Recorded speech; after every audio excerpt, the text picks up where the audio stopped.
We read The New Negro by Elaine Locke. The overall summary of the passage was about how the old Negro revolutionized into the new Negro post-Reconstruction era. So, and how a lot of things have developed and how it has gotten better since then.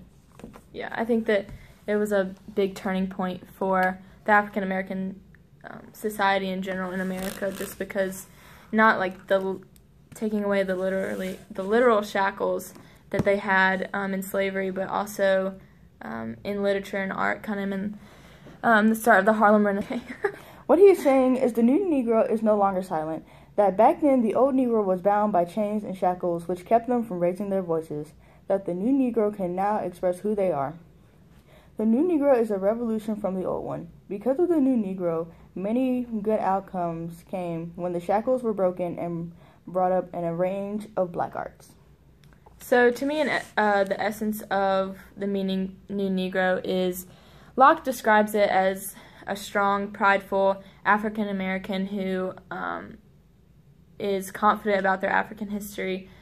I believe that the new Negro describes the revolutionary change in African Americans' attitude and their view on society post-Reconstruction period. So the Harlem Renaissance is one of the most known famous African American movements in this time period. Literature and art flourished and exploded in the African American communities and became popular not only through the African American communities but also the white community and Latino and every other community that was present in America at that time.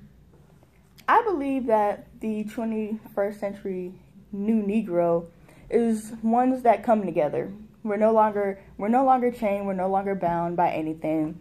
We choose our own path. We choose to stand up for ourselves, to raise our voices, and I believe that the new Negro for this 21st century should band together. Yeah, I really don't think that there should have to be a 21st century new Negro, because the new Negro that happened post-Reconstruction era was the transition from being enslaved and being known as property to someone who was confident and stood up for the right to be a person and to be known as a person and not be treated as property. So I think that there shouldn't have to be a new Negro, because society shouldn't have gone backwards. And I feel like a lot of times that's what has happened, especially with the movements of Black Lives Matter and Martin Luther King Jr.'s civil rights movement. So we had Martin Luther King Jr. that came through and laid down this, we deserve to be equal, we deserve to be able to vote, we deserve every single thing that a white person would get. And I think that in today's society that we've really not taken away what we have taken a step back. Yeah. And but the overall